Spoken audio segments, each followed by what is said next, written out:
you ever wondered why there are so many programming languages? Like अगर web dev में जाना है तो जावास्क्रिप्ट, मोबाइल डेव में जाना है तो जावा या फिर कॉटलिन या फिर स्विफ्ट फॉर iOS। वेल बात है ईयर 1946 की। उस साल जे प्रेस्पर एकर्ट और जॉन मॉशली ने दुनिया का सबसे पहला large scale general purpose electronic digital and programmable computer बनाया, जिसका नाम रखा गया ENIAC। इसको बनाया गया था कॉम्प्लेक्स बैलिस्टिक कैलकुलेशंस करने के लिए, बेसिकली मिसाइल्स की ट्रैजेक्टरी को कैलकुलेट करने के लिए ड्यूरिंग वर्ल्ड वॉर 2। और इसकी सबसे बेस्ट बात ये थी कि इसे बार बार रीप्रोग्राम किया जा सकता था फॉर डिफरेंट मैथमेटिकल प्रॉब्लम्स। लेकिन there was a huge problem. देखो ये कंप्यूटर फर्स्ट एवर रिवॉल्यूशन तो था, बट इसमें प्रोग्रामिंग करना किसी नाइटमेयर से कम नहीं था। प्रोग्रामर्स को इस कंप्यूटर पर काम करने के लिए फिजिकली वायर्स और केबल्स को प्लग और अनप्लग करना पड़ता था। मतलब पहले पेपर पे कैलकुलेशन का प्लान बनाओ, फिर कंप्यूटर के पास जाकर हाथों से वायर्स को लगाओ और निकालो, और फिर इतने सारे स्विचेस को मैनुअली सेट करो, और अगर एक भी वायर गलत सेट हो गया देन बस काम खत्म। डैम, एक सिंपल कैलकुलेशन करने के लिए इतना सारा काम। वेल थोड़े टाइम बाद नए कंप्यूटर्स आने लगे जिसमें प्रोग्रामर्स केबल्स कनेक्ट करने की जगह पंच कार्ड्स का यूज करते थे विद बाइनरी कोड। बेसिकली एक सिंपल कैलकुलेशन करने के लिए पंच कार्ड में होल्स करके कोड लिखना पड़ता था। एक प्रोग्राम के लिए थाउजेंड्स ऑफ कार्ड्स हुआ करते थे। सो प्रोग्रामर्स स्टार्टेड थिंकिंग लाइक कि यार कोई आसान तरीका होना चाहिए। Well that happened in 1947। Assembly language was invented by Kathleen booth and she was a computer scientist and a mathematician. अब असेंबली लैंग्वेज में प्रोग्रामर्स बाइनरी की जगह निमोनिक्स का यूज करते थे। मतलब फॉर एग्जांपल जो एडिशन बाइनरी में कुछ ऐसे लिखा जाता था, अब वो असेंबली में कुछ ऐसे लिखा जाने लगा। Dam, this one is quite readable right?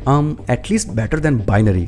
लेकिन अभी भी एक सिंपल ऑपरेशंस करने के लिए मल्टीपल लाइंस ऑफ कोड लिखने पड़ रहे थे। और second thing, assembly language binary से बेटर तो थी, लेकिन ये अभी भी बहुत लो लेवल थी। और सबसे बड़ी दिक्कत, हर कंप्यूटर और प्रोसेसर के लिए डिफरेंट असेंबली होती थी। वेल फिर आया ईयर 1957। IBM में एक टीम काम कर रही थी जिसे लीड कर रहे थे जॉन बेकर्स। उन्होंने कहा programmers are in hand to hand combat with computers using machine language and assembly and machines are winning. Well उन्होंने अपनी टीम के साथ मिलकर दुनिया की सबसे पहली हाई लेवल प्रोग्रामिंग लैंग्वेज बनाई विच वाज फोर्ट्रैन, जिसका मतलब था फॉर्मूला ट्रांसलेशन। इस लैंग्वेज को स्पेशली बनाया गया था साइंटिफिक कैलकुलेशंस करने के लिए। फॉर एग्जांपल अगर इसे कंपेयर करें असेंबली लैंग्वेज से to find area of circle, तो वो कुछ ऐसा होगा। This one is quite simple right? It's like writing only maths formula on your notebook. Scientist were shocked जब उन्होंने पहली बार फोर्ट्रैन को यूज किया था। And then later on Fortran हर जगह यूज होने लगी, physics, engineering, weather prediction, aerospace etcetera. And do you know आज भी साइंटिफिक कंप्यूटिंग और लेगेसी सिस्टम्स में फोर्ट्रैन यूज होती है। अब देखो फोर्ट्रैन आने की वजह से साइंटिस्ट तो खुश थे, लेकिन बाकी लोगों को दिक्कत हो रही थी। तो उन्हीं लोगों की प्रॉब्लम्स को सॉल्व करने के लिए ऐसे ही बाकी लैंग्वेजेस इन्वेंट की गई। अब अगर आप यहाँ पे नोटिस करो तो जितनी भी लैंग्वेजेस क्रिएट की गई थी वो किसी ना किसी बिजनेस प्रॉब्लम को सॉल्व करने के लिए बनाई गई थी। आई नो ये सब तो ठीक है कि इतनी सारी लैंग्वेजेस हैं, हमें उनकी हिस्ट्री भी पता लगी, बट देन हम कौन सी लैंग्वेज पिक करें for our engineering journey?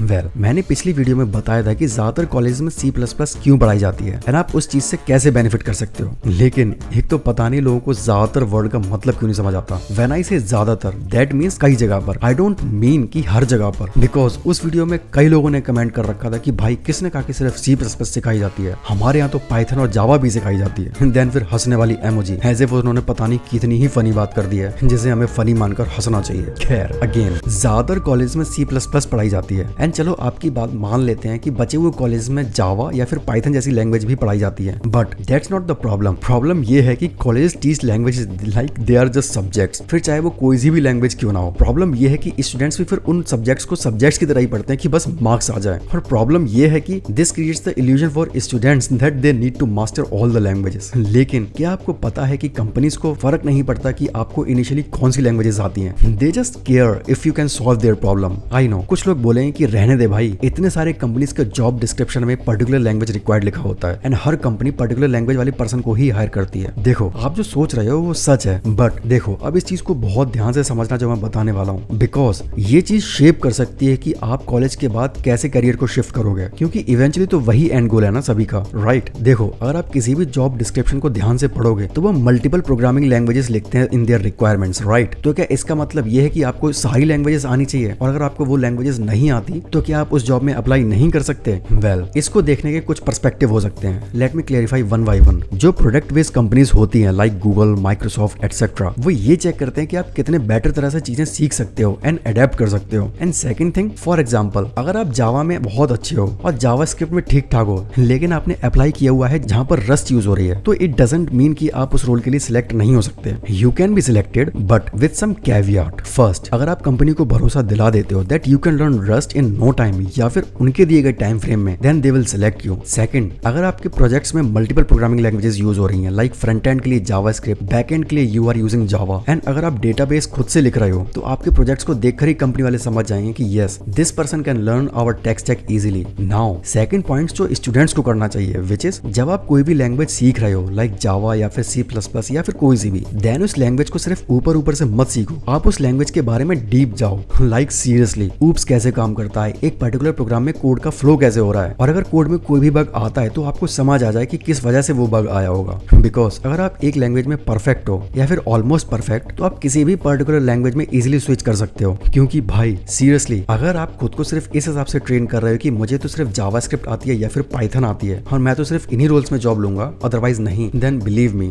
Getting a job would be little bit trickier. And again इसका मतलब ये नहीं है कि जो लैंग्वेजेस आपको आती हैं उससे रिलेटेड जॉब लेनी ही नहीं है, वरना फिर से लोग कमेंट करेंगे कि भाई मेरे जानने वाले को तो सिर्फ जावा आती थी और उसे तो जावा में जॉब मिल गई। Well what I am trying to teach you here is something really important, which is आपको अपने आप को फ्लेक्सिबल रखना पड़ेगा लर्निंग के लिए, not just during college and before getting job, बल्कि even after getting the job. क्योंकि जब आप जॉब कर रहे होगे तो बीच बीच में ऐसे बहुत मौके आएंगे जहां कंपनी वाले आपको कहेंगे किसी नई लैंग्वेज में शिफ्ट करने के लिए या फिर नई टेक्नोलॉजी में शिफ्ट करने के लिए, तो आपको फ्लेक्सिबल होना ही पड़ेगा। नाउ अब कई स्टूडेंट्स के दिमाग पे ये क्वेश्चन भी आता होगा कि which language has the best future and मुझे कौन सी सीखनी चाहिए। वेल देखो अब इस चीज को बहुत ध्यान से समझना, और ये मेरा पर्सनल ओपिनियन है जो मैंने ऑब्जर्व किया है, विच इज किसी भी लैंग्वेज का फ्यूचर नहीं होता बल्कि उस लैंग्वेज से जुड़े हुए बिजनेस का फ्यूचर होता है एंड उसमें काम कर रहे इंजीनियर्स का। फॉर एग्जाम्पल आज मान लो आपने जावास्क्रिप्ट या उसके फ्रेमवर्क सीखकर फ्रंट एंड में जॉब ले ली जिसकी सैलरी लेट से 7 LPA है, और 1-2 साल में आपको अगर ग्रो करना है, विच इज ऑब्वियस बिकॉज आप लाइफ लॉन्ग तो 7 LPA लेकर नहीं बैठोगे, राइट। सो आप यहाँ पर 2 चीजें करोगे, या तो आप उस टेक स्टैक को सीखोगे जो आपकी कंपनी में कराया जा रहा होगा टू गेट द प्रमोशन, या फिर आप कंपनी स्विच करोगे to get a higher salary. And what I mean by that is मान लो जावास्क्रिप्ट फ्रंट एंड डेवलपर की सैलरी 7 LPA है, और अगर आप जावा सीखकर बैक एंड में एंटर करते हो तो फिर there is a high chance कि आपकी स्टार्टिंग सैलरी 10 LPA होगी। नाउ अगेन मैंने कहा है there is a high chance, it's not a fixed number. Overall main point at the end वही है कि आपको अडेप्टेबल होना पड़ेगा, आपको फ्यूचर प्रूफ होना पड़ेगा, चाहे कोई भी लैंग्वेज हो या फिर कोई भी tech stack. Now point is what you should do. Well कोई भी एक लैंग्वेज पिक करो आपकी पसंद की, इधर जावास्क्रिप्ट, पाइथन या फिर जावा, कोई सी भी, then build at least 2-3 solid projects with that language and कोशिश करना कि आपके प्रोजेक्ट में मल्टीपल लैंग्वेजेस यूज हो रही हो, and then apply for the job. And in any case अगर आपको आपकी प्रेफर्ड लैंग्वेज में प्रेफर्ड सैलरी वाली जॉब नहीं मिल रही है, then you can apply in other jobs in different languages and learn that particular language, and don't forget to mention that in your CV,